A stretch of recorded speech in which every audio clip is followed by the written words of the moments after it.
Graphics के माध्यम से उसको सजा दिया है। MS धोनी फिल्म आपने देखी होगी, तो इसमें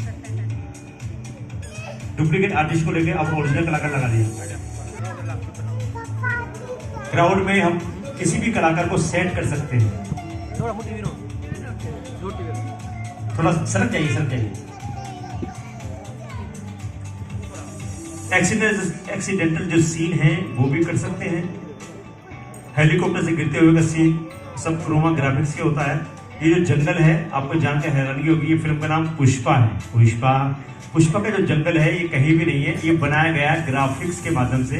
ईंटों का शॉट, 33 लकड़ियों का शॉट, दो कलाकार का शॉट, चलते हुए कलाकारों का शॉट, सबको जोड़ा गया है क्रोमा ग्राफिक्स के माध्यम से। जब मर्दों कलाकार स्टंट करते हुए तेरी अदा शर्फी शिवल्ली जो गाना है, ये झरने पे नहीं क्रोमा पे शूट हुआ है। झरने का वीडियो बाद में लगाया गया है चप्पल छोड़ के।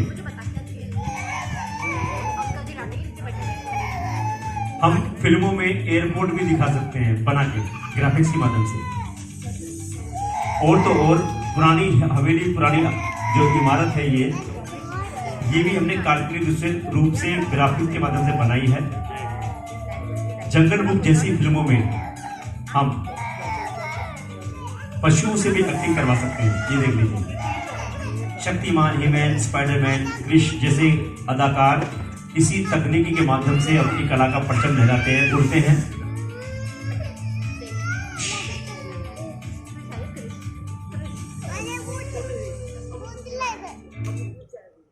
मैं बोल रहा हूं तो बीच में बच्चे की आवाज आ रही है, किसी के मोबाइल की आवाज आ रही है, किसी के चलने की आवाज आ रही है, किसी के पुकारने की आवाज आती है।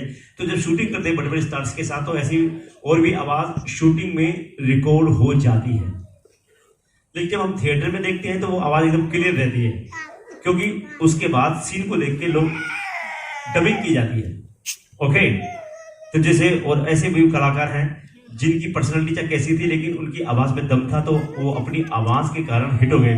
अरे सब कितने आदमी थे, गब्बर सिंह आगे मेरी मौत का तमाशा देखने, और दर्शनों आए कहते हैं माँ कसम ये बात मैंने किया था तोड़ देता। चेतन, तेरी पसंद की इज्जत का सवाल है। तो यानी ऐसे कलाकार हैं जो अपनी आवाज के माध्यम से हिट हो गए। और डबिंग इसलिए भी की जाती है क्योंकि डिस्टर्बेंस चलती है सेट पे, पुरानी आवाज को डिलीट करके दोबारा रिकॉर्ड करी जाती है। जो एक्टर होते हैं वो नॉर्मल आवाज में एक्टिंग करते हैं, जैसे डायरेक्टर सामने का एक्शन। आइसोलेशन सिस्टम इसके हिसाब से सेट होता है। सिंपल वे में एक्सप्लेन करूं तो अंदर की आवाज बाहर नहीं जानी चाहिए, बाहर की आवाज अंदर नहीं आनी चाहिए, और अंदर आवाज कहीं पे भी रिफ्लेक्ट हो, प्रॉपर बाउंस होके रिफ्लेक्शन माइक पे ही आना चाहिए, तो हम अच्छे स्केल में उसे रिकॉर्ड कर सके। ये ओपन स्टूडियो है, फिर भी मैं यहाँ पे आपको कुछ लाइव एग्जांपल दिखाऊंगा। उसमें से फर्स्ट एग्जांपल होगा, आप लोगों ने मिशन मंगल फिल्म देखी है? ओके, लगभग 80% लोगों ने यहाँ पे देखी है। रॉकेट साइंस बेस्ड फिल्म थी, हमारा मंगलयान जो गया था, हम इंडियंस के लिए one of the proud moment. Actual में जहाँ रॉकेट लॉन्च होता है, फॉर सिक्योरिटी रीजन हमें 2 किलोमीटर रेडियस तक रहना अलाउ नहीं है, लेकिन प्लेन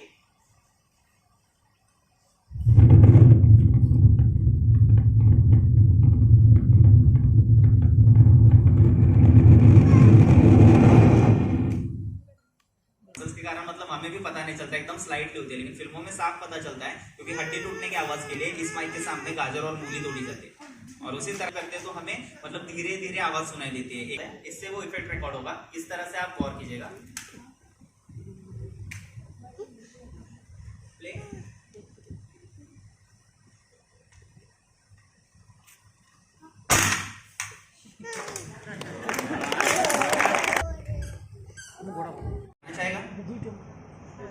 एनीवन?